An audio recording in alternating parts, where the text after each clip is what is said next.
এদিকে লালমাটিয়ায় অপর গ্যালারি দি ইলিয়েশনে ফ্রেম শিল্পী মৃণাল মণ্ডলের ব্যক্তিগত সংগ্রহ থেকে নির্বাচিত শিল্পকর্ম নিয়ে মৃণালের সংগ্রহের 2 শিরোনামে একটি বিশেষ কালেকশন এক্সিবিশন উদ্বোধন করা হয়।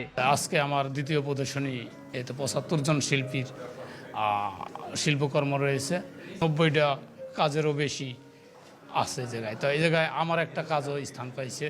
দেশের প্রখ্যাত শিল্পীদের পাশাপাশি নবীন শিল্পীদের মিলিয়ে ৭৫ জন শিল্পীর ৮৮টি শিল্পকর্ম প্রদর্শিত হয় প্রদর্শনীতে। আমি আলিফ আঞ্জুম, আমি ক্লাস 6-এ পড়ি। এটা আমার প্রথম এক্সিবিশন অংশগ্রহণ। এটা আমার ছবি। এখানে এটার টাইটেল হচ্ছে দ্য পিজন্স। আমার মনে হয় ওভারঅল এই এক্সিবিশন একটা খুবই স্ট্যান্ডার্ড একটা এক্সিবিশন হয়েছে।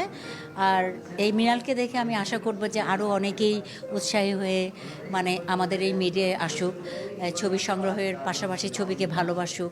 10 দিনব্যাপী এই প্রদর্শনী চলবে 13 জুলাই পর্যন্ত।